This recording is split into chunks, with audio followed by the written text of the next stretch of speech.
Como é bom começar mais um Espírito da Letra. Já pensou? Estamos indo para já o capítulo 29 do livro Nosso Lar. O Espírito da Letra está estudando cada capítulo. E você vai encontrar esses capítulos disponíveis para você assisti-los todos na TV Mundo Maior, assisti-los na TV Alvorada Espírita. Basta você desejar. E estudando o livro Nosso Lar, vai descobrir coisas muito ricas, como temos avaliado em cada uma destas jornadas. Na semana passada nós vimos o André Luiz candidato ao serviço, não é?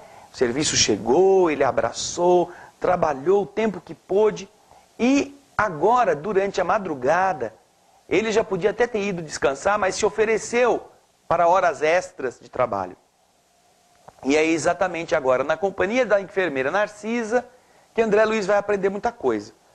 No capítulo de hoje, o capítulo 29, vai falar sobre a visão de Francisco. Eles estão atendendo naquelas câmaras onde as entidades que chegam do umbral são tratadas inicialmente, não é? Para se reequilibrarem. E André Luiz começa a conversar com a enfermeira Narcisa sobre aquelas situações, aquilo que está acontecendo com cada um. Acompanhe o texto do início do capítulo. Vamos lá.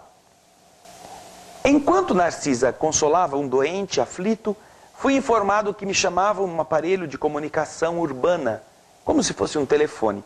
Ah, quem será que está me chamando aqui, não é? Pergunta André. Era a senhora Laura que pedia notícias. Ih, esqueci de falar para a dona Laura que eu estou aqui trabalhando, entretido no serviço. Você já notou coisa boa? Você está tão empenhado que se esquece até de você mesmo, de avisar as pessoas que você está ali ocupado. Então, dona Laura telefonou e quis saber como é que estavam as coisas. Ai, eu pedi desculpa a ela e forneci rápido o relatório verbal da nova situação. Através do fio, a genitora de Lísias, a dona Laura, parecia exultar, estar feliz, compartilhando o meu justo contentamento. E depois, quando terminou, disse, olha meu filho, trabalha bem, aproveite, embriague-se pelo serviço útil. Mas não se esqueça, hein? A nossa casa aqui também é sua casa. Essa casa está te esperando. Aquelas palavras encheram André de conforto, de estímulo. E então, quando ele voltou ao contato dos doentes, Narcisa lutava heroicamente para acalmar um rapaz que estava passando por singulares distúrbios. Eu então cheguei perto e procurei ajudá-la. E o pobrezinho, de olhos perdidos no espaço, gritava, acuda-me, acuda-me, socorro, por amor de Deus, tenho medo, muito medo. O olhar perdido daqueles que exprimem profundas sensações de pavor, dava a impressão de que ele estava sofrendo muito. E ele continuava, irmã Narcisa, lá vem ele, o monstro. Sinto os vermes novamente. Ele, livre-me dele, irmãzinha. Eu não quero encontrar com ele de novo. Parecia um filme de terror. Alfred Hitchcock, o massacre da Serra Elétrica. O boneco assassino, alguma coisa estava chegando perto daquele rapaz, daquele espírito. Calma, Francisco. Pedia a companheira dos infortunados. Você vai se libertar. Ganhar mais serenidade e alegria. Mas depende do seu esforço, meu filho. Faça de conta que a sua mente é uma esponja que está embebida em vinagre. É necessário expelir a substância azeda. Eu te ajudarei a fazer isso, mas o trabalho mais intenso cabe a você mesmo. A importância do pensamento. Estão entendendo? Estão vendo como é rica a obra Nosso Lar? O pensamento de Francisco estava embebido em coisa azeda. Ele estava cultivando isto. Ela iria ajudá-lo, mas era ele quem precisava colocar estas coisas envenenadas para fora. O doente mostrava boa vontade, acalmava-se enquanto ouvia os conselhos carinhosos, mas a palidez voltava. E ele, novamente, voltava a exclamar aquelas palavras, minha irmã, olhe bem, olhe, ele não me deixa, já voltou a atormentar-me, veja, não adianta nada. Estou vendo, Francisco, respondia ela educada. mas é importante que você mesmo se ocupe, se disponha, que você mesmo ajude a expulsá-lo. Este fantasma diabólico, acrescentava, chorando como criança, provocando compaixão. E ela dizia: confie em Jesus, meu filho, e esqueça o monstro. Vamos ao passe, o fantasma fugirá de nós. E então Narcisa aplicou sobre o rapaz fluidos salutares e reconfortantes, que Francisco agradeceu, manifestando imensa alegria no olhar. Ai, puxa, ai, que alívio, agora estou mais tranquilo, ai, acho que ele foi embora. Narcisa então ajeitou os travesseiros, mandou que uma outra ajudante lhe trouxesse a água magnetizada para que o rapaz bebesse. Aquela exemplificação da enfermeira me edificava, diz André. O bem, tanto quanto o mal, em toda parte, estabelece um misterioso contágio. O mal contagia no mal e o bem contagia no bem. Observando então o meu sincero desejo de aprender, Narcisa aproximou-se mais, mostrando-se disposta a dar a mim informações que me iniciassem nos sublimes segredos do serviço. E eu então perguntei: ô Narcisa, dona Narcisa, quem é que o fulaninho aí está vendo, o Francisco? A quem que ele se refere? Ele está falando de um monstro. Está, porventura, vendo alguma sombra que eu não consigo ver? Ele está assediado por alguma entidade, alguma sombra invisível ao meu olhar? Será que eu também, se eu perceber melhor, eu vou ver o monstro fantasma? Fala para mim, dona Narcisa. É, você também quer saber, não é? Então espera um pouquinho. Controla a sua ansiedade, hein? Senão vai para a câmara de retificação. Daqui a pouquinho a gente vai voltar para descobrir quem que era esse fantasma do Francisco, que o Francisco estava vendo. Fique conosco.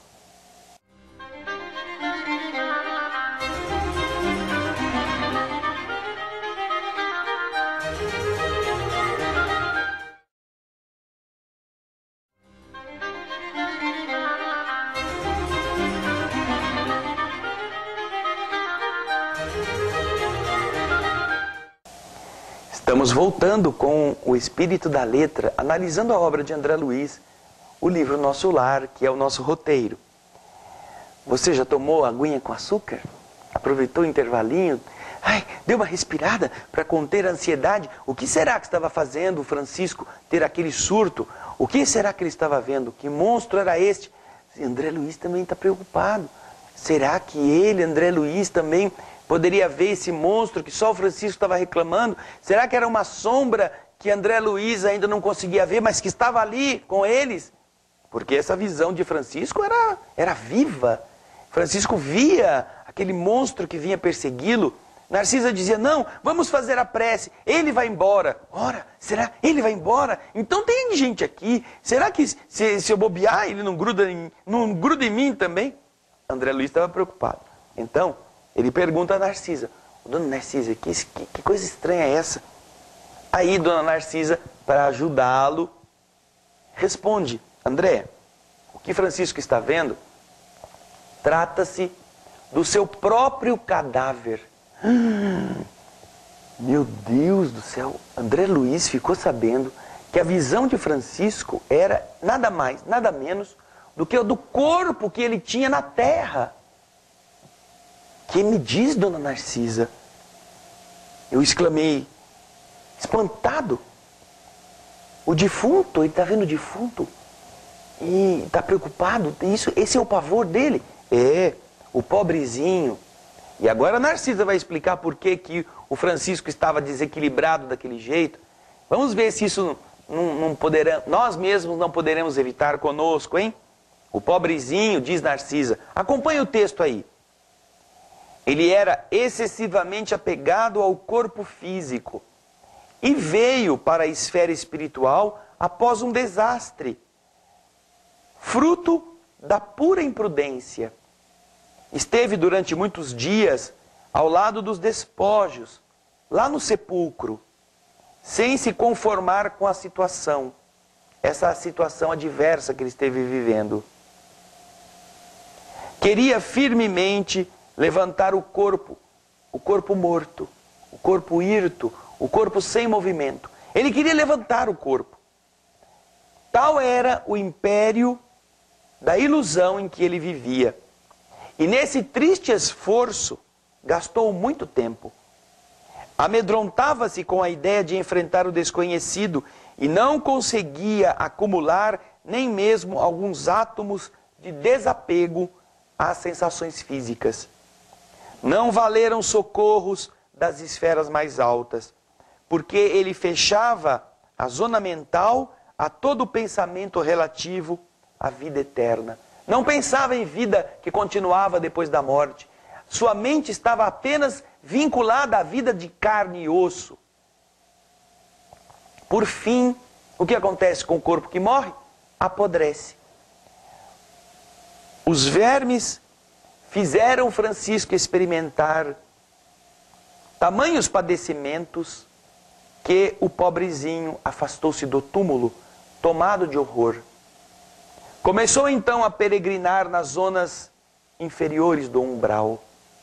No entanto, aqueles que haviam sido seus pais na terra, possuem aqui em nosso lar grandes créditos espirituais e rogaram sua internação na colônia. Os samaritanos, esses mesmos samaritanos que estavam chegando daqui a pouco na cidade, de volta do umbral, esses samaritanos trouxeram Francisco quase à força. Seu estado, contudo, é ainda tão grave que não poderá sair daqui, das câmaras de retificação, tão cedo. O amigo, que foi o seu genitor na carne, presentemente está em arriscada missão distante de nosso lar. O pai, não é? O que havia sido seu pai, está longe de nosso lar em uma missão muito arriscada. Mas, aí André quer saber, ele vem visitar o doente? O pai vem ver o filho que está aqui? Ah, diz Narcisa, já veio 2 vezes. E eu experimentei grande comoção, observando o seu sofrimento sincero. Sincero e contido. Tamanha é a perturbação do rapaz, que o menino, o moço, o Francisco, não reconheceu o pai generoso e dedicado. Gritava aflito, mostrando a demência dolorosa. O genitor, que veio vê-lo na companhia do ministro Pádua, lá do Ministério da Comunicação, pareceu muito superior à condição humana enquanto se encontrava com um nobre amigo que obtivera a hospitalidade para o filho infeliz. Demoraram-se os dois bastante comentando a situação espiritual dos recém-chegados dos círculos carnais. Mas, quando o ministro Pádua foi embora, obrigado a se ausentar por circunstâncias do serviço, o pai do rapaz me pediu lhe perdoasse o gesto humano e ajoelhou-se diante do doente. Tomou-lhe as mãos, ansioso, como se estivesse a transmitir vigorosos fluidos vitais, e beijou-lhe a face, chorando copiosamente. Não pude conter as lágrimas e retirei-me, deixando os dois a sós. Mas, André, notei que Francisco, desde este dia, melhorou bastante. A demência total reduziu-se a crises que são agora cada vez mais espaçadas. Puxa, Narcisa, como tudo isso comove as fibras mais profundas do coração. Mas, puxa, como pode a imagem do cadáver que o persegue? Como isso é possível? Como que a gente pode imaginar um negócio desse, né? Pensar, como é que levantava do túmulo? Como é que saía o cadáver lá do cemitério e vinha até a cidade de nosso lar perseguir o rapaz, esse fantasma? Mas não tinha ficado na terra? André Luiz está preocupado. Ele não entende ainda o mecanismo das produções de imagens. E então ele fica agora incomodado. E como nós também, que muitas vezes não sabemos explicar as coisas, ele quer que Narcisa explique para ele como é que Francisco, estando em uma enfermaria da cidade Nosso Lar, sem ninguém a persegui-lo de verdade, conseguia ver o defunto, o cadáver que se aproximava dele como se fosse uma alma penada. No próximo bloco nós vamos ver como isso é possível, porque Narcisa vai explicar. Fique conosco para o encerramento deste capítulo tão importante, a visão de Francisco. Até já!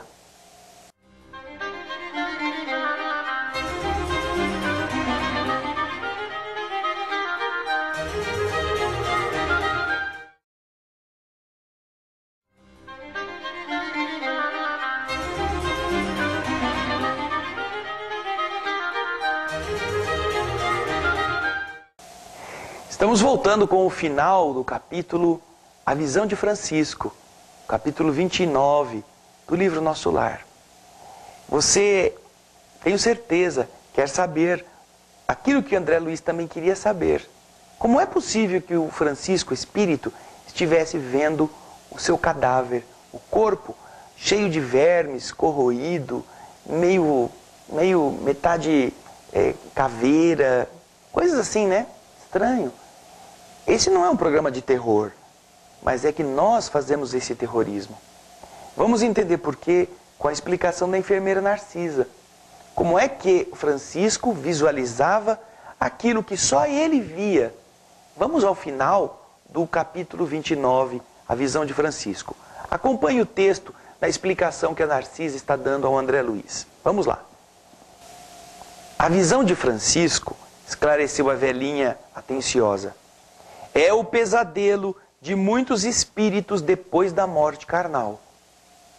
Apegam-se demasiadamente ao corpo, não enxergam outra coisa, nem vivem senão dele e para ele, votando-lhe verdadeiro culto e, vindo o sopro renovador, não o abandonam.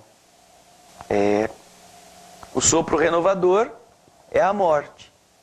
Enquanto estão encarnados, os homens apegam-se ao corpo. Não enxergam outra coisa senão ele mesmo. Não vivem senão do corpo e para o corpo. E quando chega a morte, não o abandonam. Repelem quaisquer ideias de espiritualidade e lutam desesperadamente por conservar o corpo depois que chega a morte. Querem levantá-lo, querem fazer com que ele volte a funcionar. Agora, continua o texto dizendo: surgem, no entanto, os vermes vorazes e os expulsam os espíritos que estão presos a estes corpos. A essa altura, horrorizam-se do corpo e adotam nova atitude extremista. Vão para o outro lado, com medo. A visão do cadáver, porém, como forte criação mental deles mesmos, atormenta-os no interior profundo da alma. Sobrevêm perturbações e crises, mais ou menos longas, e sofrem, muitos deles, até a eliminação integral do seu fantasma. Esse fantasma que eles carregam mentalmente vai ser eliminado na medida que aquela esponja que está impregnada do vinagre começar a espremer esse vinagre e não pensar mais naquilo. Mas as imagens estarão ali, olha, fecundando aquele medo até que se consiga eliminar esta visualização. E então Narcisa, percebendo a minha comoção, diz o André, acrescentou: graças ao Pai, venho aproveitando bastante nestes últimos anos de serviço. Ah, André, como é profundo o sono espiritual da maioria de nossos irmãos na carne. Isto, porém, deve preocupar-nos, mas não deve ferir-nos. A crisálida cola-se à morte inerte, mas a borboleta alçará o voo. A semente é quase imperceptível, e, no entanto, o carvalho será um gigante. A flor morta volve à terra, mas o perfume vive no céu. Todo embrião de vida parece dormir. Não devemos esquecer estas lições. E então calou-se Narcisa, e eu não me atrevi a interromper o seu silêncio. E agora, nosso silêncio deve nos ajudar a pensar. Será que eu não estou me apegando demais ao corpo? Será que eu não estou me fazendo de boneco musculoso ou de boneca bonita? Será que o corpo não tem sido mais uma arma do que um instrumento de aprendizado? A arma que a gente usa para ferir, para provocar, para seduzir? Se eu estiver achando que o corpo é a minha casa, quando ele morrer, eu continuarei nele. Continuarei querendo fazê-lo viver. Continuarei achando que a vida verdadeira é aquela que o corpo que está agora em apodrecimento vai me dar. E não vai.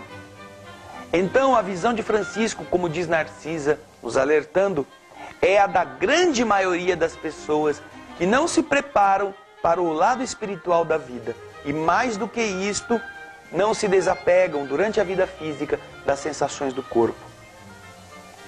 Os apegos aos vícios, às práticas variadas, a busca do prazer, ao culto do personalismo, da estética, a não aprender a entender a passagem do tempo, a ter medo de envelhecer, são venenos que vulneram o espírito, que não poderá, por mais bonito, por mais plastificado, por mais cheio de